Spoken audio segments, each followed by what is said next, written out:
EastEnders introduces a new storyline for Denzel Danes as he faces challenges with a gang and struggles to protect Yolanda.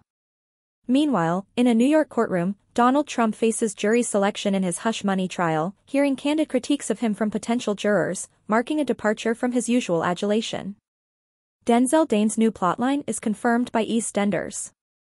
Spoilers for EastEnders ahead.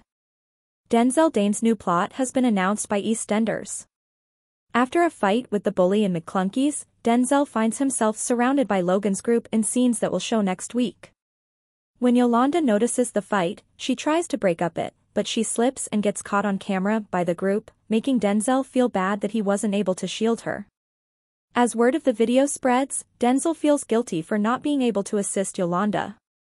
Denzel lashes out when Nugget teases him about his inaction, which prompts Priya to step in. Later, in order to make amends with Denzel, Ravi and Priya invite Nugget and Avani over. In order to teach the lads how to manage their emotions differently, Ravi then extends an invitation to the boxing den. Denzel's interest in workout videos increases following his den sparring sessions. Amy quickly loses patience with him and accuses him of ignoring her in favor of his new passion. Then, when Denzel decides to go to the gym rather than have supper at her house, she gets upset. In other EastEnders news, Tamika Empson has discussed the leaving plot for her character Kim Fox. Kim and her companion Howie Danes are scheduled to depart from the square on a cruise. This Thursday, during an appearance on The One Show, she said, "Kim's gonna be okay. She's going to be alright, she and Howie and the kids are taking a lovely trip. She will be having a good time. She'll be alright." Empson will return to the soap opera following a brief hiatus, having recently starred in the Theatre Royal Stratford East's production of The Big Life. Her estimated return date is still pending. Trump was made to listen in silence as prospective jurors gave their frank opinions of him. Fresh York one woman described him as selfish and self-serving. His public persona leaves something to be desired, another person commented. What is most harmful is his negative rhetoric and bias, according to another individual. Donald Trump has been had to sit through a week of hearings in a cold New York courtroom as a parade of prospective jurors in his criminal hush money trial have given their frank opinions of him. The former president and likely GOP nominee for president in 2024 has made a significant change from his usual lifestyle of living in a bubble of applauding supporters and unceasing praise. Now that he is a criminal defendant, Trump will instead have to spend the next few weeks according to stringent regulations that deprive him of all authority over everything, including the temperature of the room and what he can say. People make fun of him. It's his worst dream. The script is beyond his control.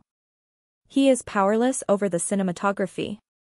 What people say about him is beyond his control. And the result can go in a direction he truly doesn't want, critic and biographer of Trump Tim O'Brien stated.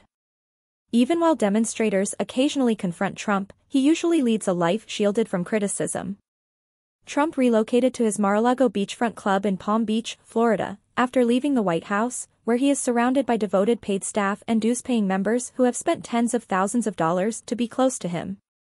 Whenever Trump goes to his local golf course, he gets swarmed by people who want to shake his hand, take pictures of him, and tell him how amazing he is, according to Stephanie Grisham, a longtime aide who severed ties with the president following the January 6, 2021, Capitol storming. Members dining al fresco on the patio regularly stand and cheer when he comes to Mar-a-Lago in the afternoon.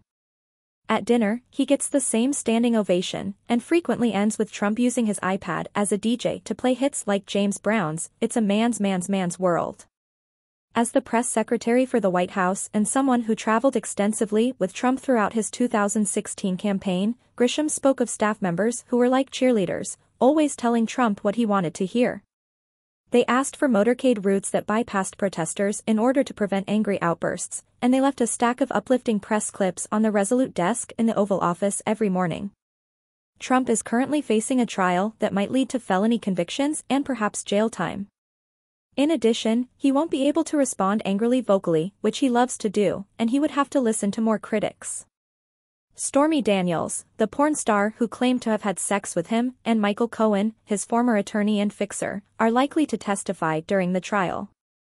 Both have berated him harshly on social media, in books, and in interviews. Speaking for the Trump campaign, Caroline Leavitt stated that the American people's support for Trump will only increase as they witness Joe Biden, Alvin Bragg, and the Democrats stage this phony show trial 6 months before the election.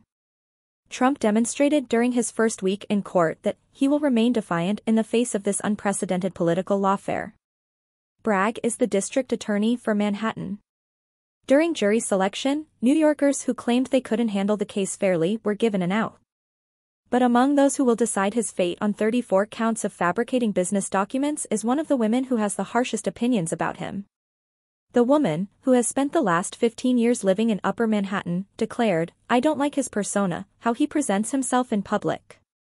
The woman labeled several of Trump's political stances outrageous, and she stated that she disagreed with them.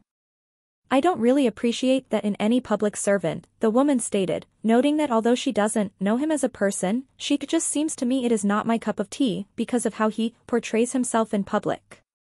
Although her comments drew criticism from Trump's legal staff, by the time she was up for consideration, their challenges had run out. For reasons of safety, Judge Juan Manuel Merchan has decided not to reveal the names of potential jurors.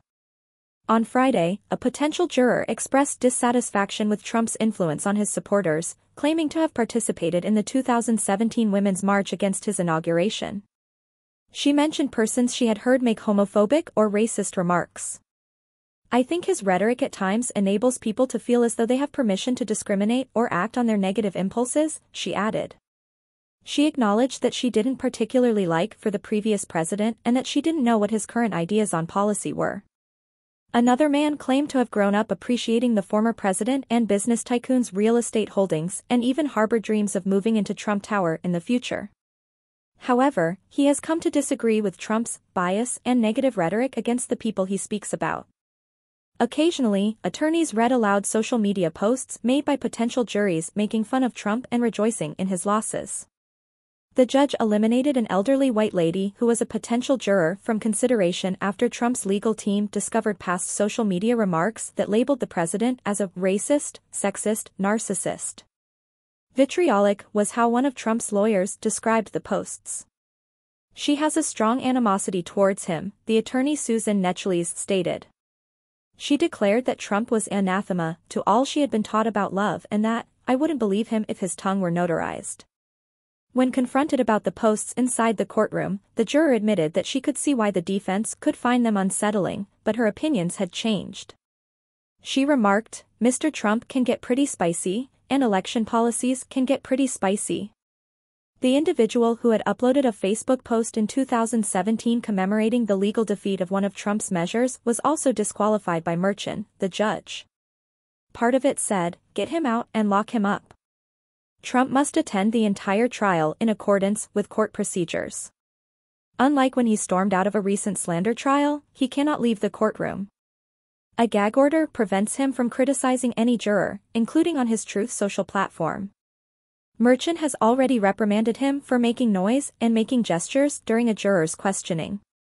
Merchan, who had threatened to put Trump in jail for acting disruptively in court, declared, "I will not tolerate any jurors being intimidated in this courtroom." Trump's evaluations in the courtroom weren't entirely negative, though, as a surprisingly large proportion of prospective jurors stated they didn't have strong feelings about one of the most well-known and controversial persons in the world. In a borough where President Joe Biden received 87% of the vote in 2020, the approach actually appeared to identify more supporters than would be predicted. A prospective juror on Thursday expressed admiration for Trump and said he was impressed by his accomplishments as a businessman. "He was our president, which was very incredible. He is a New York-based businessman." The man added, "I saw my own story similarly. He has forged his way, you know, he made kind of history in terms of like where he started and where he has become." Another man regretted on Tuesday that he was unable to balance the trial with his work. He remarked, "Your Honor, as much as I would love to serve as one of our great presidents and serve for New York, I could not give up my job for more than 6 weeks." Many claim to have read The Art of the Deal, his book. His appeal to voters was acknowledged even by the woman who questioned his persona and ended up serving on the jury. "There are moments when his public demeanor leaves something to be desired.